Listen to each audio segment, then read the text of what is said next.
que je vous mets en pièce jointe, relayée par Monseigneur Benoît Bertrand aux évêques de France dans le journal La Croix ces jours-ci. Pourquoi ce retournement de notre guide sur Louisa Piccarreta? Avez-vous plus d'informations? Quelle est la position de l'association? Doit-on poursuivre la mission fraternellement? Bon, alors bien sûr, je vais répondre tout de suite.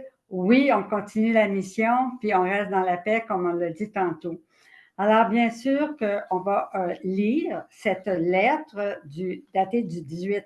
Alors, pour nous, ce n'était pas quelque chose de nouveau, là. La lettre qui était confidentielle, que personne ne devait avoir, seulement les évêques de France, mais que tout le monde sur la planète, anglais, peu importe la langue, là, ont été mis au courant de cette lettre-là. Alors, ça fait depuis 2022 qu'elle existe. Alors, on savait déjà, mais encore plus, on savait déjà ça depuis le 2020, au moment où Leonardo, le cardinal, l'archevêque Leonardo d'Ascenzo, a émis une communication, c'est le numéro 4, qui disait ceci. Alors déjà, depuis le 4 mars 2020, il y avait, vous allez voir, je ne vais pas toute la lire parce que ça serait trop long, mais ça dit quand même ceci.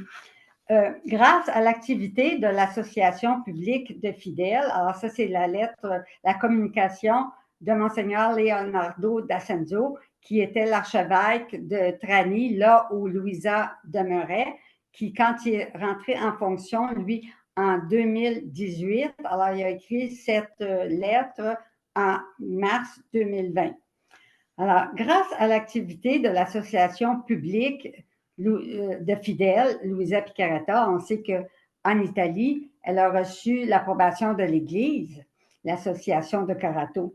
Alors, il dit, Monseigneur, j'ai pu prendre connaissance de la surprenante diffusion des écrits de la servante Dieu dans de nombreuses parties du monde. Alors, il n'était pas au courant, lui, que c'était diffusé comme ça à travers le monde, mais il a été vraiment étonné de voir que partout, il y avait eu une diffusion nombreuse dans toutes les parties du monde.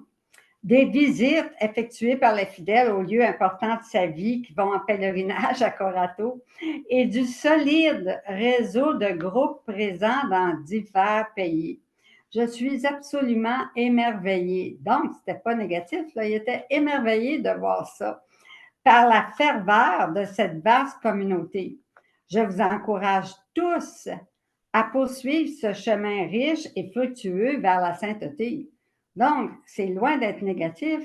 Au contraire, il nous encourage ce chemin riche et fructueux vers la sainteté. Alors, il dit, comme on le sait, l'adhésion amoureuse à la vie et à l'enseignement de l'Église telle qu'elle se manifeste dans les indications de ses pasteurs n'est pas une limite, mais une garantie. Alors, il dit se sentir avec l'Église. C'est ça qu'il trouve important. C'est que ceux qui cheminent dans la divine volonté le fassent avec l'Église et non pas de leur côté, tout seul, sans l'Église. Permettez-moi donc d'exhorter tout le monde à marcher ensemble en tant qu'Église. Et d'ailleurs, Jésus le dit lui-même que ce don de vivre dans la divine volonté, il le donne à l'Église universelle. Donc, il faut marcher en Église. Alors, je vais passer un peu. Il faut comprendre que la servante de Dieu a écrit sous l'obéissance pour communiquer son expérience et ses connaissances personnelles. Elle l'a fait avec ses propres capacités.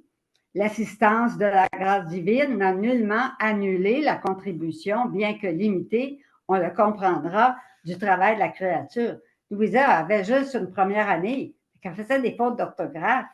C'est pourquoi ses écrits contiennent des passages présentant des difficultés tant théologiques qu'orthographiques.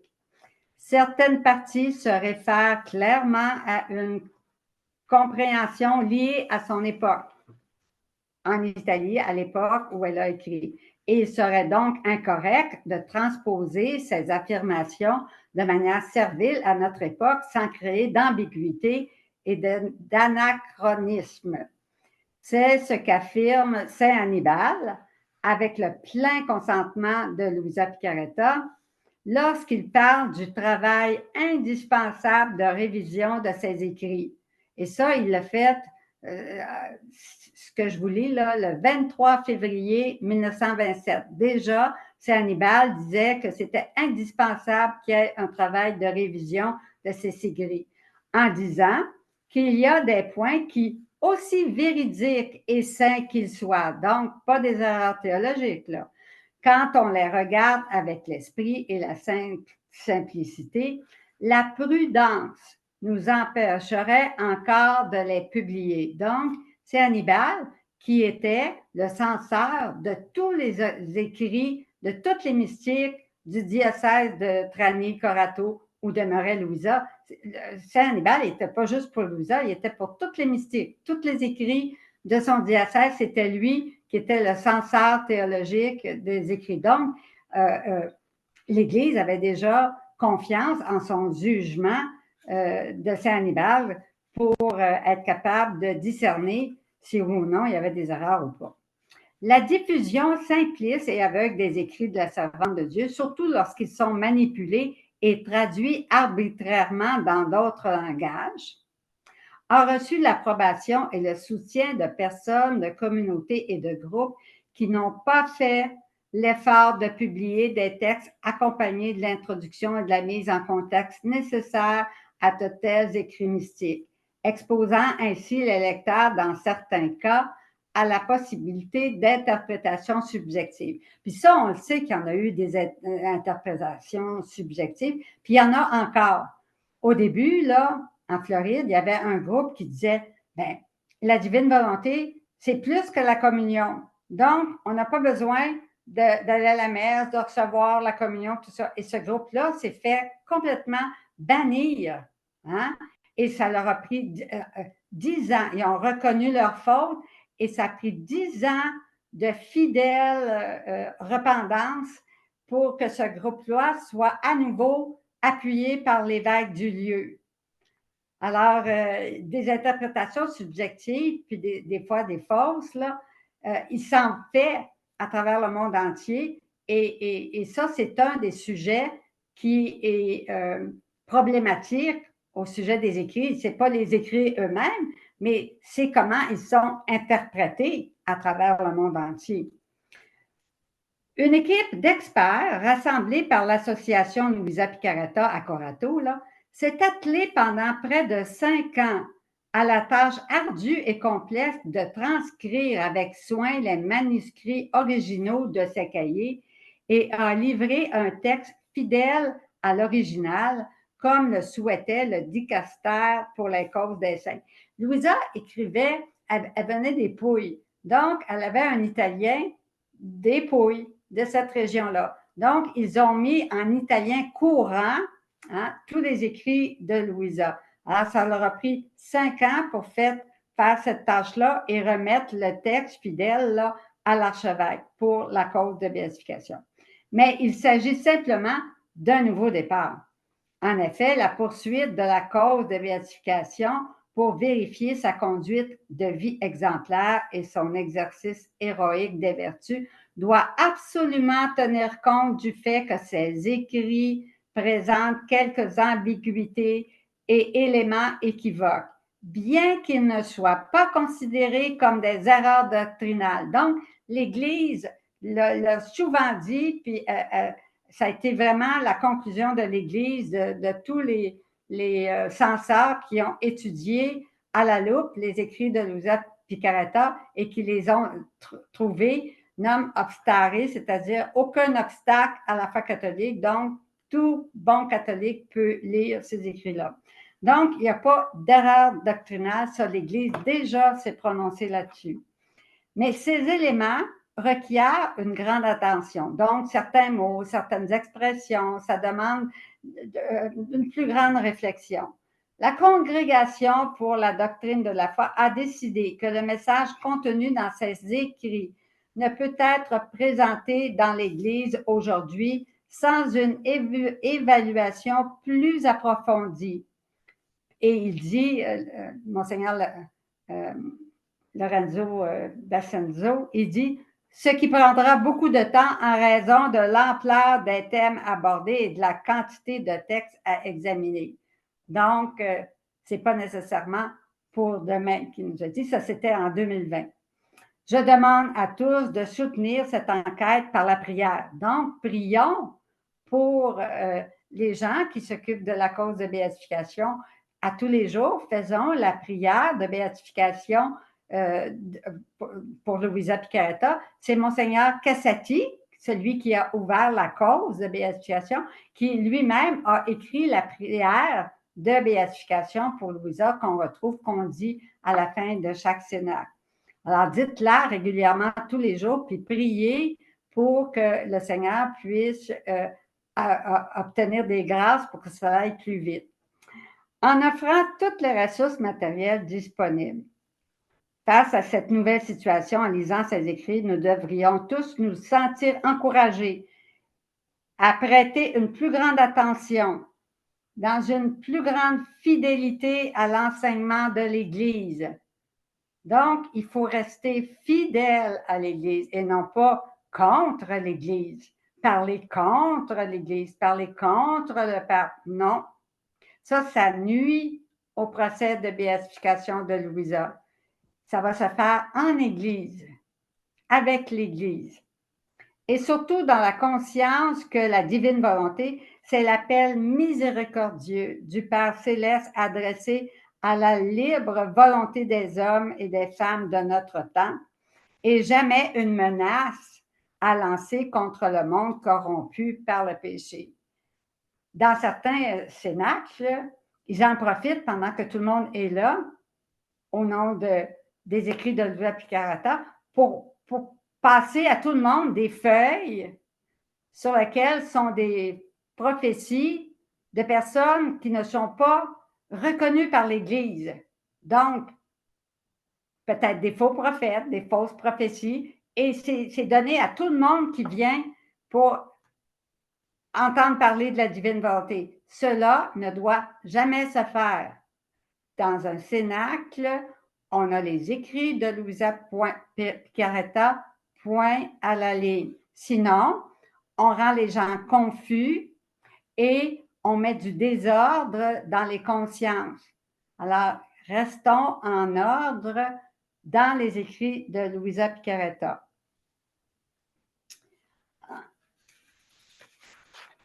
Il ne faut pas se servir on va le lire tantôt avec d'autres. Je reconnais que de nombreux groupes de la divine volonté ont depuis longtemps parcouru un chemin sous la direction de l'Église. Beaucoup se sont efforcés d'ancrer la lecture de ces écrits dans la doctrine de l'Église et dans une conduite de vie digne, en faisant jaillir de la doctrine de la divine volonté une annonce missionnaire équilibrée et respectueuse, une annonce qui s'est insérée harmonieusement dans l'activité pastorale des églises locales. En faisant d'eux-mêmes, alors chacun qui vit dans la divine volonté doit faire d'elle-même un don d'amour pour les autres. Jésus nous a dit, aimez Dieu par-dessus tout, puis aimez-vous les uns les autres. Il faut que ce soit vécu, qu'on aime notre prochain. Il y a des guerres dans l'Église. Et ça partout à travers le monde. En rendant un témoignage authentique à l'Évangile devant tous les hommes. Hier, j'avais une personne qui m'a appelé, puis eux ont loué, pas loué, mais le curé leur a passé un local pour qu'ils puissent avoir leur cénacle de la divine volonté. Ils sont une trentaine de personnes qui se réunissent. Et puis, le curé avait cette lettre-là, cette fameuse lettre-là du 2022, marquée confidentielle. Puis bon, alors, la personne, elle se sentait un peu craintive parce qu'elle avait peur que le curé lui dise « c'est plus possible d'avoir de local ». Mais le curé lui a dit ceci, alors il faudrait prendre exemple et tous les groupes être comme ça, là.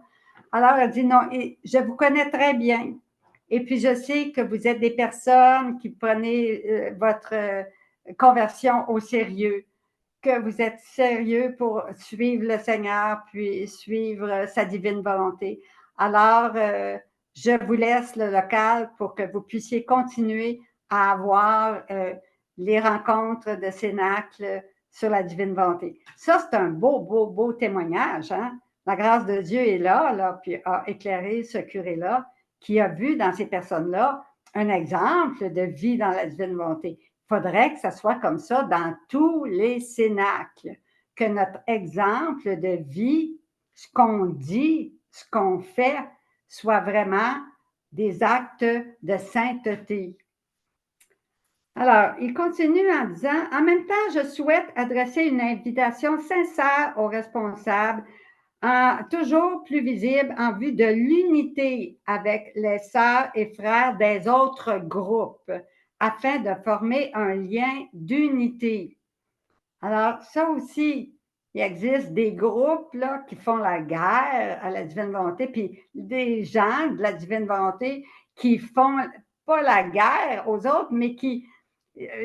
j'écoutais quelqu'un l'autre jour qui, lui, n'a pas lu les livres de la divine volonté, mais il dit, juste avoir les gens qui parlent de la divine volonté, ça m'a arrêté.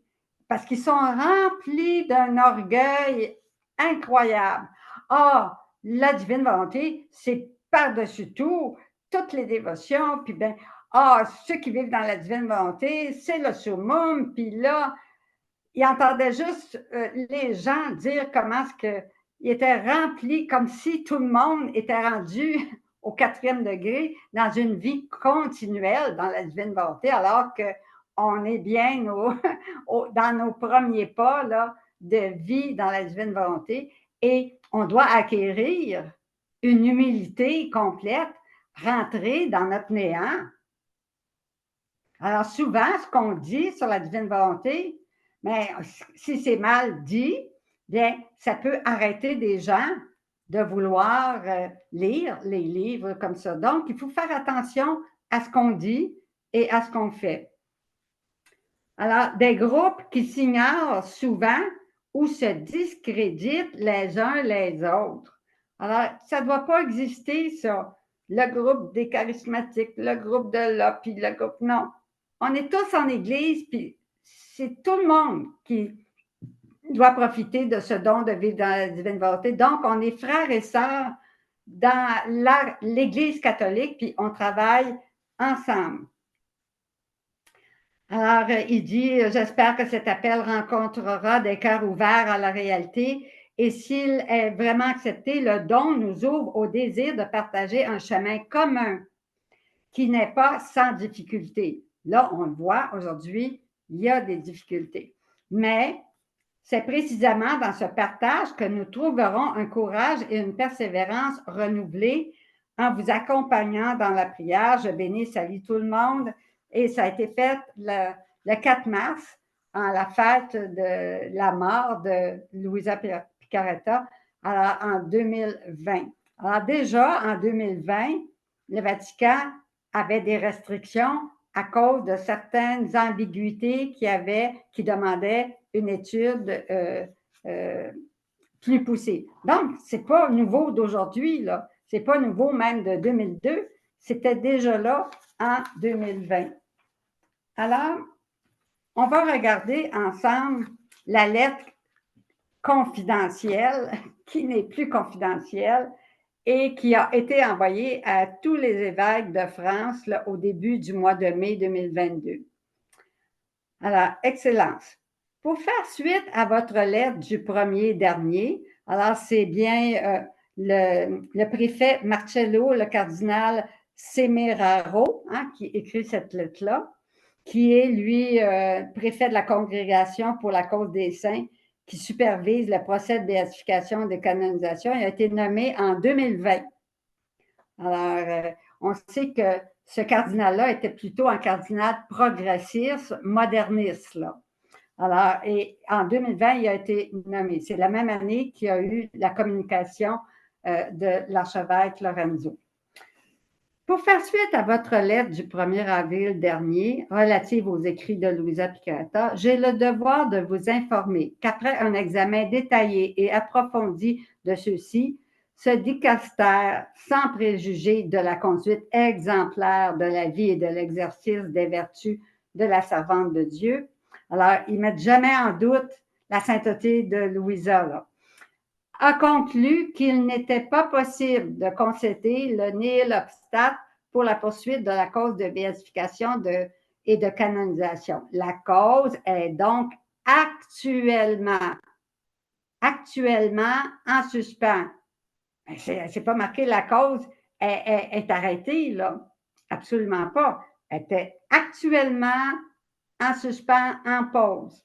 Alors, chaque mot est important et jamais le Vatican a dit que Louisa ne sera jamais béatifiée. Les difficultés relevées dans les écrits de Louisa Piccarreta sont de nature théologique. Alors, on va les lire pour voir, parce que toute personne qui connaît les écrits et qui essaie de vivre dans la divine volonté, vous allez voir que ces argumentations-là, ça ne tient pas la route, là. Alors, de nature théologique, la conception de la divine volonté proposée par la servante de Dieu est trop rigide, mécanique ou obsessionnelle et semble ne pas laisser à l'homme la possibilité d'exercer son libre arbitre. Mais je pense qu'il n'y a personne parmi vous là, qui a été obligé d'adhérer aux écrits. C'est librement et par amour qu'on accepte de vivre dans la divine volonté. Je ne vais pas répondre à ces questions-là parce que nous, on n'est pas théologiens experts, puis c'est le père Iannuzzi qui, lui, va répondre d'une façon théologique. Il est vraiment la personne choisie pour répondre d'une façon précise et claire à toutes ces argumentations-là. Alors, christologique, la doctrine de la réparation et la spiritualité victimale développée par la servante de Dieu n'intègre pas le primat de l'amour miséricordieux, immérité et inconditionnel de Dieu et risque d'annuler ou du moins de relativiser l'offrande libre et gratuite du Rédempteur. Il ne faut pas avoir lu longtemps pour voir que dans les livres, c'est tout à fait le contraire là, de ça. Dans l'Église, il y a toujours eu des âmes victimes. C'est pas nouveau. Il y a toujours eu dans l'histoire de l'Église des âmes victimes qui se sont offertes pour sauver des âmes. Alors, c'est pas quelque chose de nouveau qui s'ajoute ici, là. Anthropologique. Alors, troisième point de nature anthropologique. Cette même spiritualité est marquée par un profond pessimisme sur la nature humaine. Il n'est pas ou peut faire référence à la résurrection du Christ. Alors, partout, il est question de la résurrection du Christ. Il n'y a pas de doute, c'est écrit à plusieurs endroits dans les écrits. Donc, où la personne ne les a pas lus, mais c'est faux de dire qu'il n'y a pas de référence à la résurrection du Christ, à l'espérance chrétienne. Il n'y a pas des écrits qui amènent plus grande espérance pour notre monde que les livres de Louisa Piccarreta. C'est rempli de lumière et d'espérance. À la grâce sanctifiante, bien sûr, c'est la grâce qui nous fait grandir dans ce don de la divine volonté et à la bonté de la création. Toutes les rondes de la création qui nous font voir l'amour de Dieu pour nous. Alors, c'est depuis qu'on fait ces rondes-là, on voit partout dans le ciel, les petits oiseaux, les arbres, le soleil, on voit l'amour de Dieu, la bonté de la création et à la communion ecclésiale. Donc, c'est tout à fait le contraire qu'on vit quand on lit les livres de Louisa. Il apparaît donc que les pasteurs de l'Église, en ayant à l'esprit les difficultés évoquées, qui vont être répondues d'une façon théologique, nous on dit juste comme ça parce qu'on n'est pas théologien, mais Father Iannuzzi, lui, il l'est et il a toutes les qualifications pour répondre de façon efficace. Il a demandé de le garder dans la prière. Donc, on va prier pour que le Père Joseph Iannuzzi puisse être éclairé par l'Esprit Saint pour vraiment rédiger la réponse à cette lettre-là, à ces difficultés qui ont été relevées. Bon, alors je vais reprendre la phrase. Il apparaît donc que les pasteurs de l'Église, en ayant à l'esprit les difficultés évoquées, doivent évaluer en conséquence la diffusion populaire de tels éléments pour éviter la confusion parmi les croyants. Je pense que c'est la lettre diffusée partout, c'est elle qui a amené beaucoup de confusion parmi les croyants, mais ce n'est pas le fait de lire le livre du ciel qui nous amène des confusions. Au contraire, ça nous met dans la paix, dans la lumière de Dieu. Et puis à ce moment-là, toute confusion, toute doute, toute crainte s'en va de notre âme. Alors, en vous remerciant de vos vœux, je vous prie d'agréer, Excellence, l'assurance de mes sentiments les plus cordiaux. Marcello, cardinal Semeraro. Avez-vous quelque chose à rajouter là-dessus? On continue. Alors, je voudrais continuer avec une lettre de Monseigneur Benoît Bertrand, qui est évêque de Mende, président de la commission doctrinale, qui l'a écrit le 24 janvier 2024 à tous les évêques de France. Président de la conférence des évêques de France. Oui, c'est ça, des évêques de France. Alors, il a écrit ça aux évêques de France. OK? Alors, il dit, en divers de nos diocèses, les écrits de la servante de Dieu, Louisa Picaretta, se diffusent. Leur examen détaillé et approfondi, sans préjugés, de la conduite exemplaire de la vie de l'exercice des vertus de Louisa, a conduit à ne pas concéder jusqu'à présent.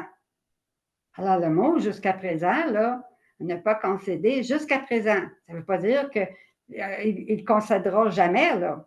Ça veut dire que jusqu'à présent, il y a encore des études qui doivent être faites. Alors, à ne pas concéder jusqu'à présent. Le nez, l'obstacle pour la poursuite de la cause de béatification et canonisation. Puis là, il reprend les difficultés relevées qu'on a lues dans l'autre lettre et il dit la même chose. En l'occurrence, il est nécessaire que la spiritualité de la servante de Dieu, Louisa Picaretta, soit présentée. Alors, il ne dit pas qu'elle soit plus présentée, là, qu'elle soit bannie, qu'on arrête toute lecture. Il dit au contraire qu'elle soit présentée. Donc, on continue à lire les écrits de Louisa, mais qu'elle soit présentée dans la perspective du mystère de la gloire et de l'amour miséricordieux, afin d'éviter les interprétations hétérodoxes et trompeuses du message chrétien. La croix elle-même doit être regardée, contemplée et accueillie à partir du mystère resplendissant de la résurrection du Christ. Je pense que tout le monde est d'accord avec ça, là. Il n'y a personne qui est contre ça, là. Alors, il dit au nom de la commission doctrinale, je vous assure de notre disponibilité. Donc, voici pour la lettre. Alors, je voudrais continuer avec ce qui s'est passé. OK. Alors, le journal La Croix, qui est un journal catholique en France, qui est plutôt progressif et moderniste, alors, a écrit dans le journal que Louisa ne sera pas canonisée par l'Église catholique. Alors, ça, c'est gratuit, cette phrase-là. Cette prophétie, c'est une fausse prophétie parce qu'il n'y a personne à l'heure actuelle, sauf Dieu, qui peut savoir si Louisa Picaretta sera canonisée ou pas. Puis d'ailleurs, notre maman du ciel, la Vierge Marie, elle n'a jamais été canonisée. Et pourtant, c'est la plus sainte de tous les saints du ciel. Alors cette phrase-là, qui vient du journal, a été reprise par Zénith, et là, ça a fait la fureur. Donc, c'est comme les médias qui veulent faire sensation. Alors, ils mettent une phrase là, que tout le monde va lire, puis là, la confusion générale va se prendre. On voit bien là toutes les manigances du démon là, pour amener du désordre, puis de la confusion dans tous les esprits, puis pour que les gens disent « Ah, ben j'arrête de lire les livres de Louisa si c'est comme ça. » Bon, etc. Alors, l'Église n'a jamais dit ça et le journal, c'est gratuitement qu'ils ont dit ça parce que c'est absolument pas vrai. ce qu'ils ont dit, c'est faux. Et puis, il faut savoir que le passé ne peut jamais changer. On peut voir dans l'histoire de l'Église là, qu'il y a des opinions qui ont été positives, puis les démarches qui ont été entreprises par l'Église catholique elle-même en regard de la cause de béatification. Prenons par exemple le pape Jean-Paul II qui a parlé aux rogationnistes.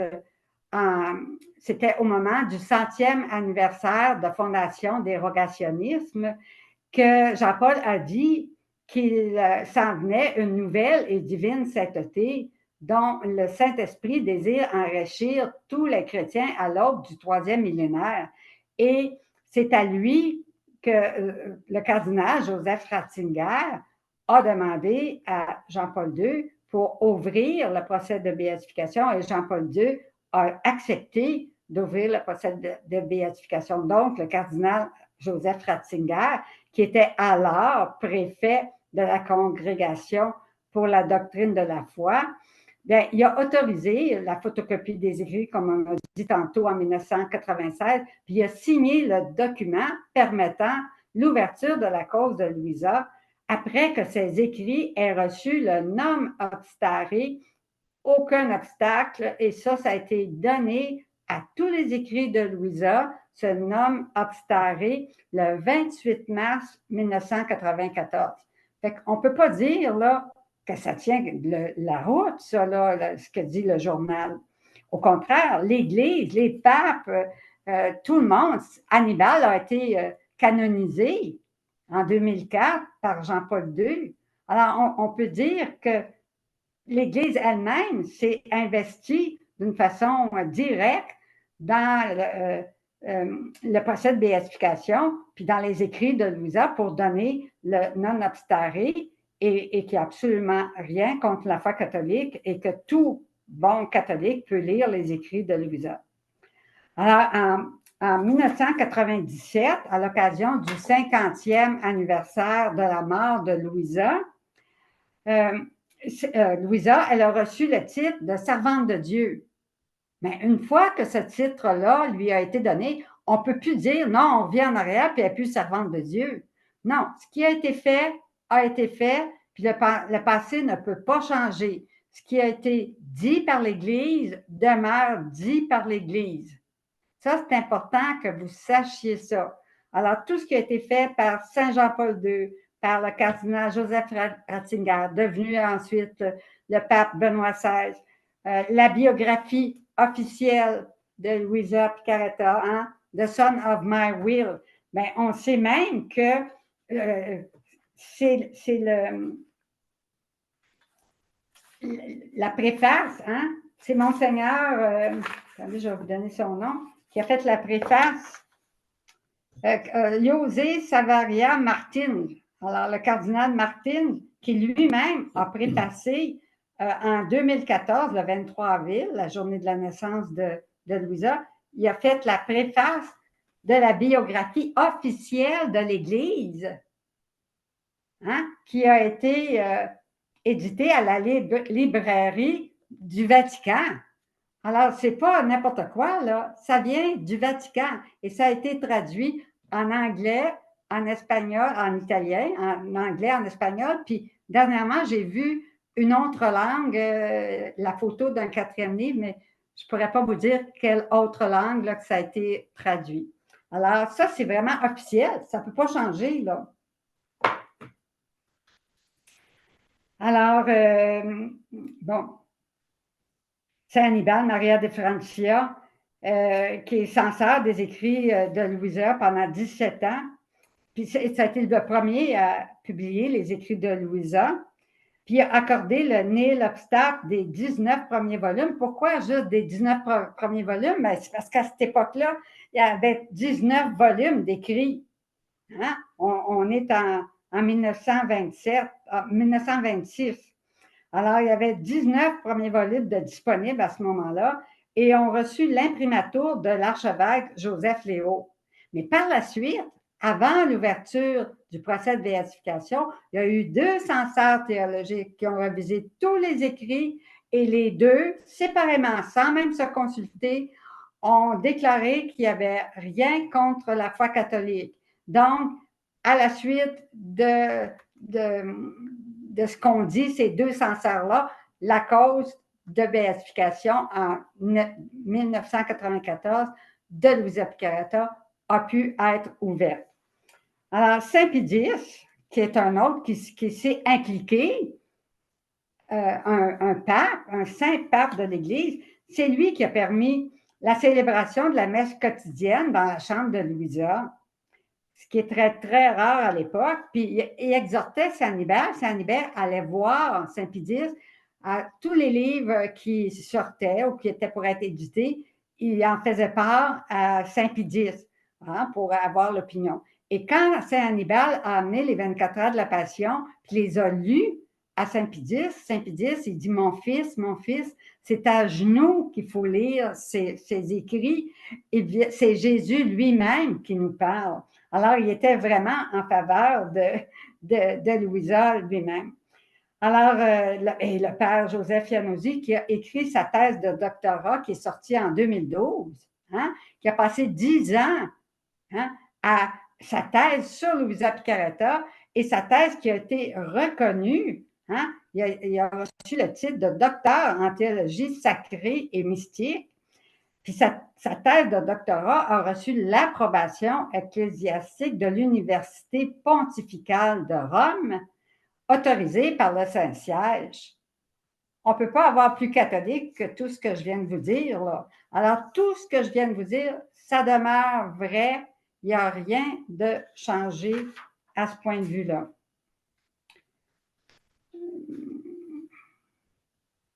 Et aussi Saint Padre Pio. On sait que quand il y a eu les stigmates, il a laissé échapper un livre et c'était les 24 heures de la Passion de Louisa Piccarreta qu'il lisait au moment où il a reçu les stigmates. Alors, je voudrais continuer en vous lisant un petit texte d'Alexandra Iacuna. Alexandra Alejandra, là, en tout cas, je ne le prononce pas, là, je vais le prononcer comme ici au Québec. Alexandra Iacuna, c'était la fille de José Iacuna. José Iacuna vivait au Mexique avec son épouse et leurs 7 enfants et ils ont vécu toute la famille comme un petit Nazareth là, avec les écrits de Louisa Piccarreta de vivre dans la divine volonté. Je vous explique un peu. Je vous ai dit que parmi les 6 personnes qui étaient présentes dans les voûtes du Vatican, dans les archives pour faire des photocopies, il y avait parmi eux Carlos Massieu, qui lui, une fois les photocopies faites, s'est empressé de faire des photocopies pour José Iacuna, qui lui-même a rencontré Jean-Paul II. On a même la photo de Jean-Paul II qui rencontre José Iacuna qui essaie de faire avancer la cause pour Louisa. Alors, ils ont vécu toute leur vie avec cette spiritualité, entre guillemets, de vivre dans la divine volonté et ils l'ont enseigné à leurs enfants. Donc, Alexandra Iacuna, nous l'avons rencontrée aux États-Unis lors d'un congrès international, je pense que c'était en 2003, quelque chose comme ça. Elle venait de sortir le livre The Origin of Man. Alors, il n'a pas été traduit en français, mais c'est un excellent livre quand même. Alors, c'est la fille, et il y a même un fils qui est devenu prêtre et qui va de la divine volonté et qui va régulièrement à l'association pieuse Louisa Piccarreta en Italie. Quand ils font des retraites et quand ils font des conférences, il assiste régulièrement il va régulièrement en Italie pour ses retraites, etc., de sorte qu'il est en contact direct avec ce qui se fait en Italie. Alors, Alexandra Iacuna, elle a donné une réponse qui, à mon avis, est très excellente pour que je vous prenne le temps de vous la lire, là, puis qu'on tire profit de cette lettre-là. Alors, elle est mariée, elle vit au Mexique, puis elle a une famille à laquelle tous les enfants essaient de vivre dans la divine volonté. Le temps est venu où il faut s'unir et former une famille ensemble et non des groupes séparés les uns des autres. Donc, l'unité entre nous. Il y a beaucoup de divisions. Hein? Et ça, il faut que ça cesse, mais qu'on fasse un effort d'unité. La cause est toujours ouverte au Vatican et n'a pas été définitivement suspendue. La cause continue au Vatican. Cependant, elle est actuellement sur pause pour différentes raisons. Le Vatican s'est déjà prononcé concernant les écrits de Louisa. On vient de le voir, là, les papes, cardinal Ratzinger, puis bon, tout le monde se sont prononcés en faveur de Louisa et de ses écrits, disant qu'ils ne contenaient pas d'erreur. Bien qu'il n'y ait pas d'erreur, le dicastère en charge ont conclu qu'une étude plus approfondie des écrits par des experts et théologiens est nécessaire pour clarifier certaines idées, certains mots qui portent à une mauvaise interprétation. Il faut faire attention parce que dans certains groupes, il y a des mauvaises interprétations des écrits de Louisa Piccarreta. Les théologiens qui feront partie de cette équipe de spécialistes nommés par l'Église n'ont pas encore été nommés, donc la cause est sur pause présentement. Un autre problème est la mauvaise interprétation qui se répand dans les groupes dans diverses parties du monde. Et ça fait du tort, ça, au procès de béatification de Louisa Piccarreta, parce que ça vient aux oreilles du Vatican et qui voit que les écrits de Louisa ne portent pas un bon fruit, mais un fruit de division, puis des mauvaises interprétations. Donc, ça ne peut pas être. Il y a aussi de faux témoignages qui se sont levés. On sait qu'il y en a qui ont fait la guerre directement à Louisa Piccarreta. Alors, ça n'aide pas. Le problème est que les écrits sont utilisés pour inciter la division dans l'Église, pour encourager la rébellion contre l'autorité du pape dans l'Église. Certains groupes ont utilisé les écrits pour se séparer de la vie sacramentelle et ont arrêté de fréquenter les sacrements, devenant ainsi un contre-témoignage. D'autres groupes ne veulent pas reconnaître et se soumettre à l'autorité du pape, disant suivre Louisa. On ne peut pas suivre Louisa puis parler contre le pape, parce que Louisa a toujours été d'une obéissance totale à l'Église, d'une fidélité totale à l'Église. Et c'est dans l'Église, avec une fidélité au pape, et dans l'Église que ce don de la divine volonté va avoir une portée, un fruit réel de vie pour l'humanité entière. Ceci est une mauvaise application des écrits de parler contre le pape puis de faire de la division. L'unité avec l'Église, avec le Saint-Père, Louisa a toujours obéi à l'Église, à ses confesseurs, à l'évêque. Les écrits de Louisa ne doivent pas servir d'attaque, de menace face au monde moderne, face au monde moderne. Hein? Une attaque pour ceux qui sont dans le monde puis qui ne sont pas, qui ne pratiquent pas, qui ne sont pas dans l'Église, puis bon, une menace pour eux autres, parce qu'il va y avoir des fléaux, puis bon, etc., etc. Ça ne doit pas être ça. Ce n'est pas ça le but des écrits, c'est de vivre dans la divine volonté. Ce n'est pas qu'il va arriver des fléaux si vous n'écoutez pas ce qui est dit. Ce n'est pas ça, absolument pas. Alors que dans certains groupes, c'est ça qu'on envoie comme message, que si vous ne faites pas la volonté divine, les fléaux vont surgir de partout, puis ils font peur aux gens, ils les rendent pleines de craintes inutiles souvent. reliant des idées apocalyptiques à notre temps présent sans référence au magistère de l'Église et non basées sur l'Évangile. Plein de fausses prophéties qui sont là. Le démon, il veut faire peur, il veut faire des craintes. Tous les moyens sont bons pour lui. Les médias, les ondes, il est le roi des ondes. Alors, il va s'en servir complètement pour éloigner tout le monde de la divine volonté. Alors, ce n'était pas l'intention ni du Seigneur ni de Louisa, quand il mentionnait des châtiments, que cela puisse être utilisé pour menaces contre les âmes. C'était principalement à cause du statut de Louisa comme âme victime, pour qu'elle accompagne Jésus, puis qu'elle prie, puis qu'elle intercède pour le salut des âmes. C'est à cause du grand amour de Dieu et non pas par menace que Jésus nous appelle à recevoir cet immense don. Si vous ne recevez pas de don, ben, je vous menace qu'il va y avoir des châtiments. Ce n'est pas ça du tout, là. Alors, c'est par le grand amour de Dieu qui nous appelle à recevoir cet amour immense, ce don immense d'amour du cœur du Père. Le livre du ciel, c'est l'appel de la créature à l'ordre. C'est dans le titre, à l'ordre, à la place, au rang, au dessein pour lequel Dieu l'a créé. C'est donc un appel d'amour qui nous est fait dans ces temps de conversion. Surtout, on est dans le carême, là.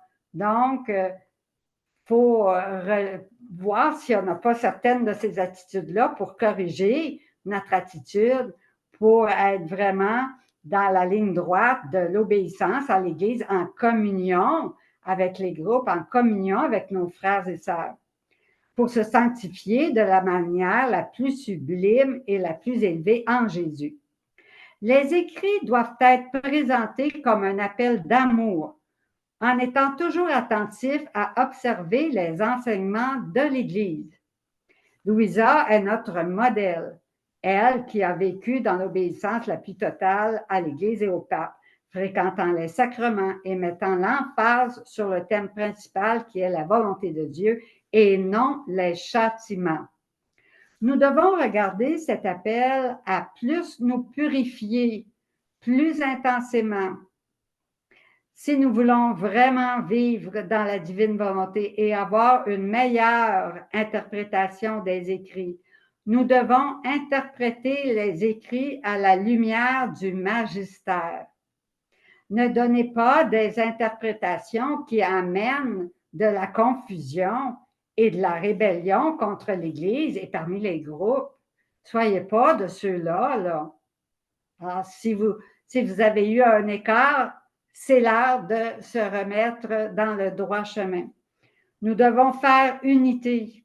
Louisa est celle qui nous forme. Les autres sont des instruments.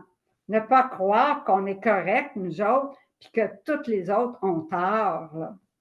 Nous devons agir comme des frères et sœurs dans une famille remplie d'amour où la charité, l'humilité, toutes les vertus règnent. C'est ce témoignage qui est nécessaire pour que la cause continue. Alors, on doit, à travers le monde, mais surtout ici au Québec, mais partout, là, on doit donner un témoignage de vie, de sainteté, de droiture, de fidélité à l'Église pour que la cause continue. Alors, ne laissons pas la désunion, les divisions être la raison qui retarde le royaume de Dieu sur terre. Ce don n'a pas été donné à certains groupes en particulier, mais à l'Église universelle, l'Église catholique, une sainte catholique et universelle. Nous ne devons pas former des groupes qui ressemblent à des sectes. Si la cause de Louisa n'apporte pas de bons fruits à l'Église, alors la cause ne continuera pas. Avez-vous compris? Si la cause de Louisa, puis les écrits que nous lisons, ça n'apporte pas de bons fruits en nous, bien, la cause ne continuera pas. Il faut que ça porte des bons fruits en chacun de nous. c'est le temps de s'examiner, puis de faire des pas supplémentaires pour encore mieux vivre dans ce royaume de la divine volonté. Soyons donc des bons témoins, donnons le bon exemple, non seulement pour que la cause continue favorablement, mais pour que nous devenions de bons fruits dans la divine volonté. Alors, je pense que je vous ai lu cette lettre d'Alexandra Yakuna parce que j'étais vraiment d'accord avec elle. J'ai trouvé qu'elle avait les bons mots pour le dire, puis pour que chacun de nous puisse s'examiner davantage pour être vraiment dans la lumière de Dieu et dans la sainteté de Dieu. Bon, je vais prendre le texte qui a paru dans le journal La Croix et dans Zénith. Alors, le journal La Croix qui dit que la cause de Louisa Piccarreta n'aura jamais lieu, déjà, en partant, c'était un sensationnalisme, je ne sais pas si c'est le bon mot, mais c'était absolument une fausseté. Alors, Zénith a repris quelques jours après la même chose. L'Église, elle l'a pris du journal La Croix, mais elle ne l'a pas pris de l'Église. Elle ne l'a pas pris du Vatican, parce que le Vatican n'a jamais dit ça. L'Église ne béatifiera pas Louisa Piccarreta. Dieu seul le sait. Alors, personne ne peut affirmer une telle affirmation. Alors, et dans Zénith, là, c'est incroyable, là, ça m'a fait penser, là, quand on jouait, quand on était jeune, là, au jeu du téléphone. On était 10 autour de la table, puis quelqu'un chuchotait une phrase à son voisin, puis le voisin chuchotait la même phrase à l'autre voisin, puis la dernière personne au bout de la ligne devait dire la parole que la première personne avait dite. Et c'était toujours jamais la bonne parole. C'était déformé, puis on arrivait à la fin, puis c'était complètement autre chose que ce que la première personne avait dit. Mais c'est exactement ça qui se passe présentement. Alors, elle a dit, ce dossier a été ouvert en 1994 par l'archevêque de Trani, Monseigneur Giovanni Battista Piccieri. C'est absolument faux. C'était Monseigneur Cassati qui était en 1994 et non pas Piccieri. Alors, t'entends après, bon, alors, une autre erreur, il dit l'ouverture de la béatification en 1992. C'est en 1994. Et les erreurs se continuent. Il dit à partir de 1891 que Louisa a commencé à écrire. Encore là, c'est faux. C'est en 1899. Alors, j'ai lu trois erreurs déjà, là. J'en ai une quatrième erreur dans le texte de Zénith où on dit à la suite de la mise à l'index de ces 3 premiers volumes. Alors, on a vu tantôt que le livre du ciel, tous les volumes du livre du ciel, aucun n'a jamais été mis à l'index. Alors, c'est faux de dire ça. Donc, dans le texte de Zénith, là, il rapporte ce qui a été dit dans le journal La Croix, puis en rapportant ça, ils font 3 erreurs de plus. Alors, c'est pas crédible, là, vraiment pas, là. Alors, restez dans la paix, parce que tout ce que les médias vont dire, ça va être déformé, puis la persécution va continuer. Alors, il faut, nous, rester vraiment dans la paix, dans la prière, pour que le père Iannuzzi puisse rencontrer ces théologiens-là et faire lumière à ses confrères. Et peut-être que ce sera une occasion, moi je le vois comme ça, de faire avancer la cause enfin.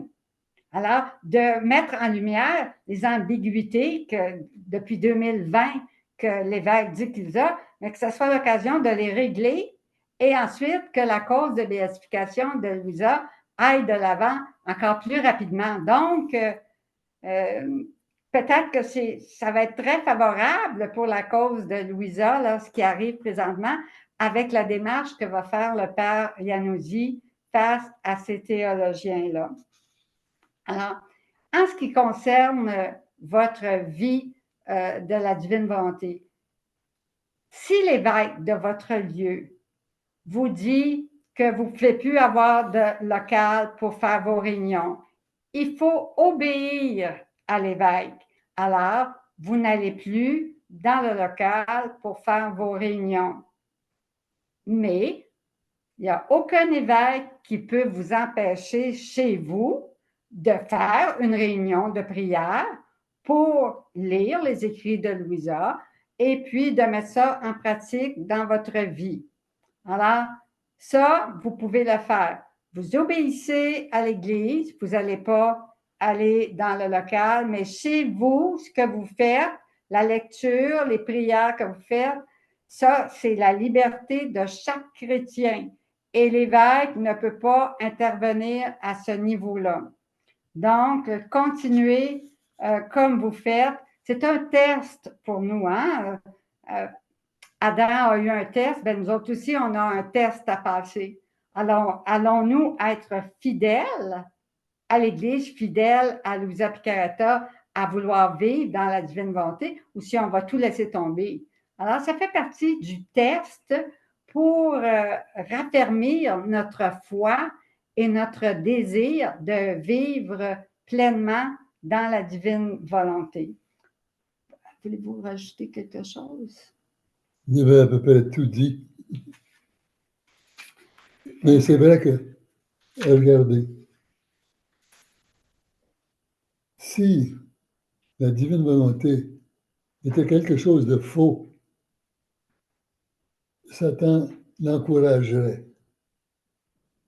Mais comme c'est quelque chose de vrai qui va contre lui, qui ramène les gens à Dieu, alors il s'en fait l'ennemi de cette cause-là. Et il essaie par toutes sortes de moyens, soit des moyens publics, comme les publications, soit des moyens personnels, en essayant d'augmenter les peurs de chacun. Si tu suis Jésus, il va te faire souffrir. Accepte pas la souffrance, tu vas mourir martyr. C'est pas vrai. Les martyrs, il y en a, mais c'est pas la profusion. On peut être martyr sans verser son sang. On peut être martyr en donnant notre volonté au Seigneur. C'est ce qu'il veut. Que nous faisions le vide de notre volonté en nous-mêmes pour lui le laisser vivre en nous, agir et nous diriger comme il le veut, pour notre plus grand bien, pour sa gloire aussi en même temps, pour sa joie. Il veut que nous soyons joyeux, pleins de paix.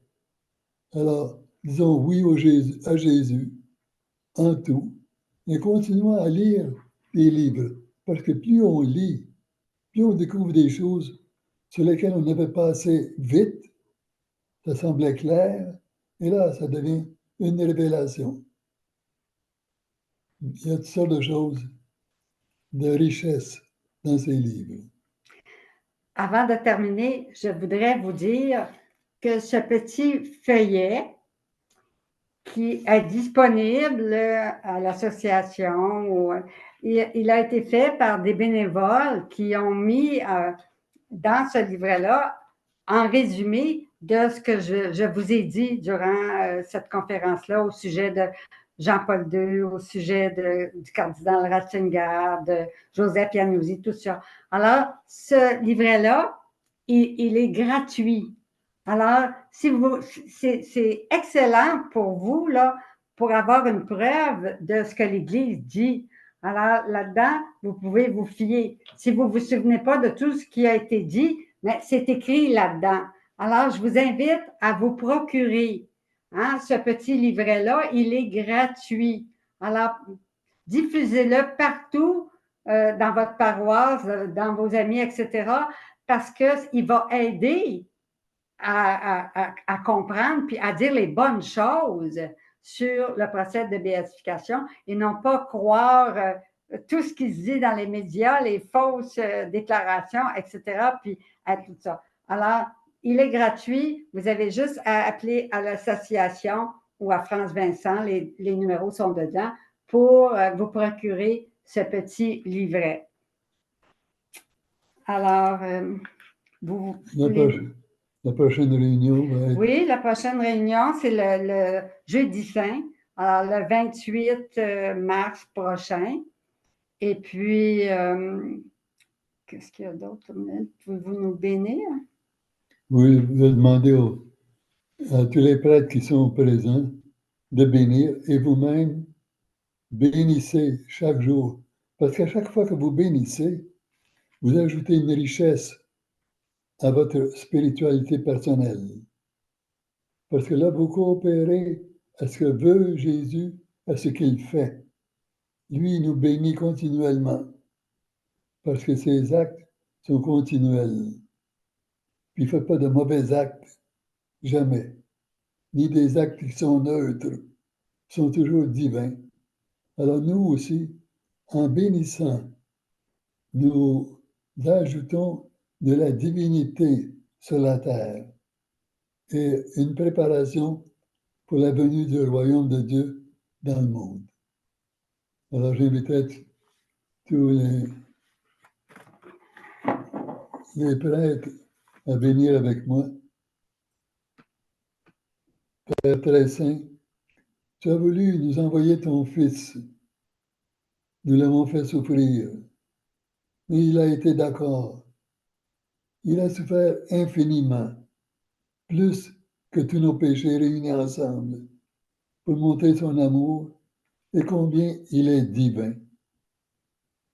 Il y a beaucoup de choses que nous ne comprenons pas parce que nous ne sommes pas encore au ciel, dans la divinité totale, mais nous voulons y adhérer.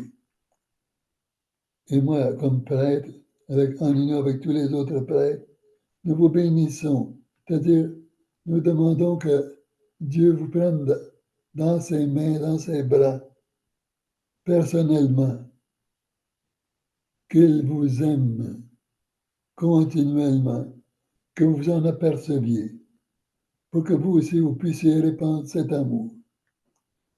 Au nom du Père et du Fils et du Saint-Esprit. Amen. Merci de votre patience à tout le monde. Et... La prière de béatification. Pardon? La prière de béatification. Oui. On va faire la prière de béatification ensemble. Hein?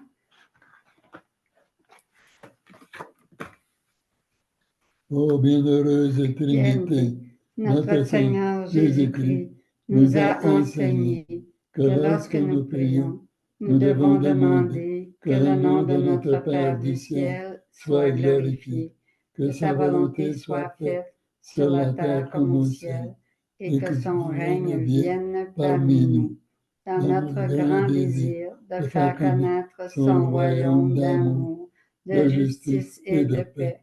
Nous vous demandons humblement de glorifier votre servante Louisa, la petite fille de la divine volonté, qui par ses constantes prières et ses grandes souffrances a ardemment intercédé pour le salut des âmes et pour la venue du royaume de Dieu en ce monde.